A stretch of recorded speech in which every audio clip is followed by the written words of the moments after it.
네, 여러분 안녕하세요. 저는 최미나입니다.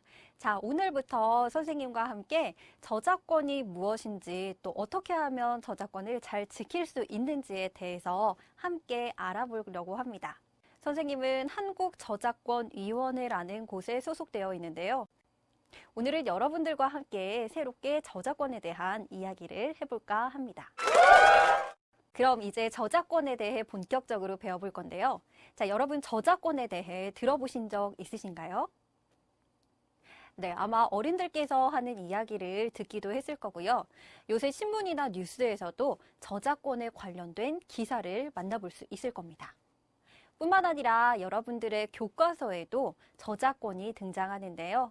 이 저작권은 이렇게 우리 주위에 굉장히 많은 부분을 차지하고 있습니다. 그런데 이 저작권은 우리나라에 다양한 법들이 있는데요.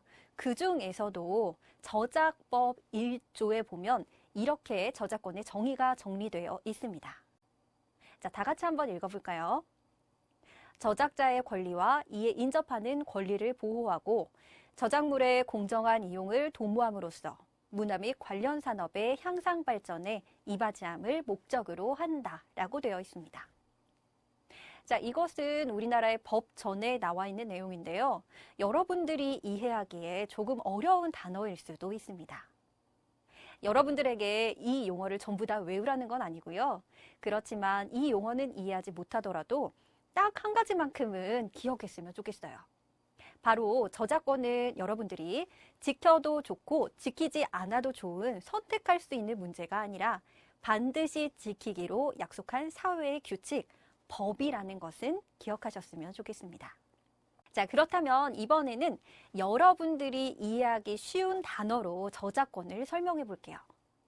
그 전에 먼저 저작권을 구성하는 저작물에 대해 한번 알아볼 건데요. 저작물은 누가, 인간이 무엇을, 생각 또는 느낌을 어떻게 한다? 표현하는 것을 보고 뭐라고 한다? 네, 저작물이라고 합니다. 선생님이 좋아하는 텔레비전 프로그램 중에 동물농장이라는 프로그램이 있어요. 여기에는 굉장히 귀여운 코끼리 한 마리가 출연한 적이 있는데요. 이 코끼리는 태국의 그림 그리는 코끼리로 유명하대요. 그런데 이 코끼리가 매일매일 쇼를 찾아오는 사람들에게 즐거움을 주기 위해서 매일 그림을 그린다고 합니다. 그런데 사람들이 이 그림을 너무너무 신기해한대요. 자, 그렇다면 이 그림은 저작물이 될 수 있을까요? 없을까요? 네, 안타깝게도 이 코끼리의 그림이 매우 유명하고 신기하고 잘 그렸다고 할지라도 저작물로 인정해주지는 않습니다. 왜냐하면 코끼리는 사람이 아니기 때문입니다. 자, 두 번째로 사람의 무엇을? 생각이나 느낌을 가지고 이야기하라고 했는데요. 이걸 나만의 독창적인 방법으로 표현해야지 다른 사람의 생각이나 느낌을 그대로 베껴오는 것을 보고 두 글자로 뭐라고 할까요? 맞습니다. 바로 표절이라고 합니다.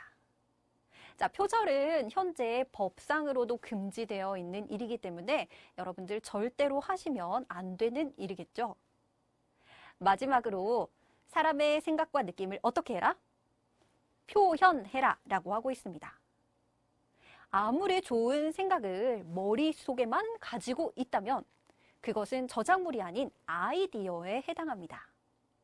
자, 그러면 어떤 친구들은 이렇게 물어보기도 해요. 선생님, 아니 아이디어도 저작물이 될 수 있는 거 아닙니까?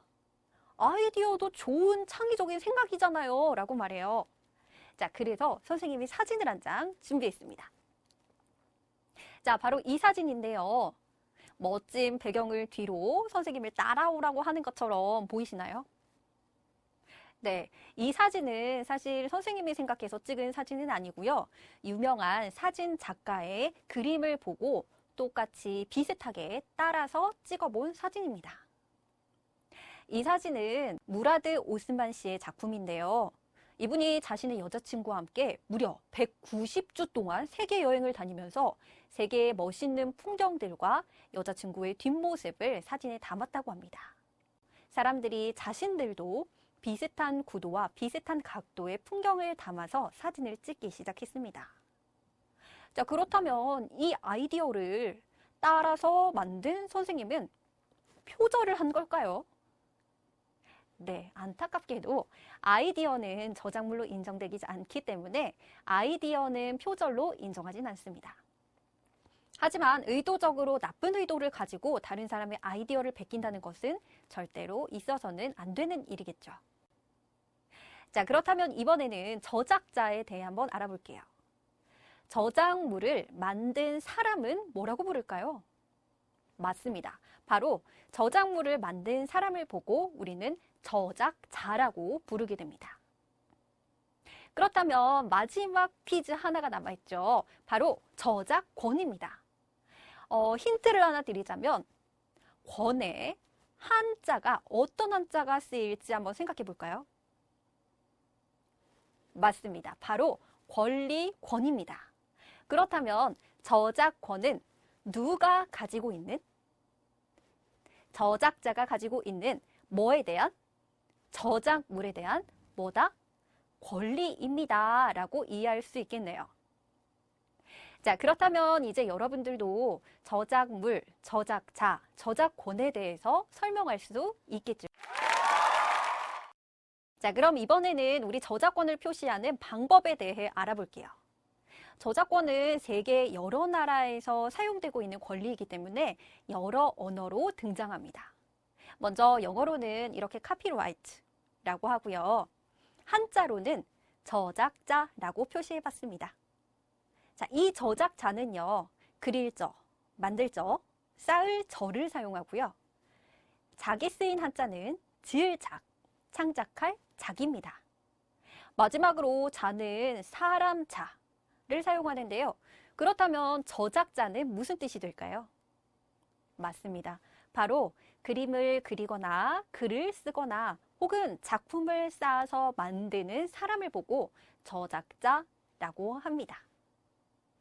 자, 그런데 뒤에 보시면 언어가 아닌 마크가 하나 등장해요. 자, 그럼 이 표시는 무슨 표시일까요?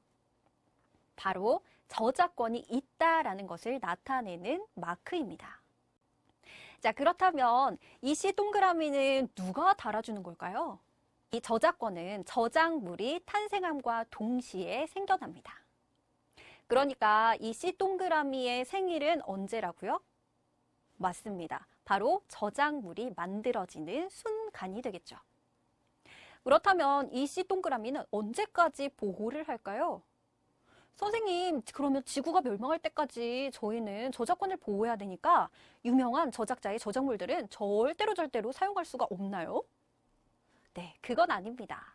우리가 유명한 저작자의 저작물이라고 할지라도 우리나라에서는 사후 70년 제도를 통해서 저작물의 유효 기간을 정해두고 있습니다.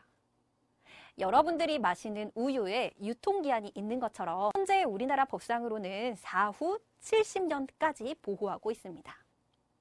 사후라는 말은 저작자가 돌아가시고 난 뒤 70년이 지나면 저작권이 모두 사라진다라는 뜻으로 이해할 수 있겠죠. 네, 오늘은 첫 시간으로 저작권과 저작자, 그리고 저작물에 대해 알아봤습니다. 여러분, 이제 조금 저작권에 대한 감이 오시나요? 자, 그렇다면 다음 시간에는 왜 저작권을 지켜야 하는지 함께 알아볼 거예요. 다음 시간에 다시 만나요.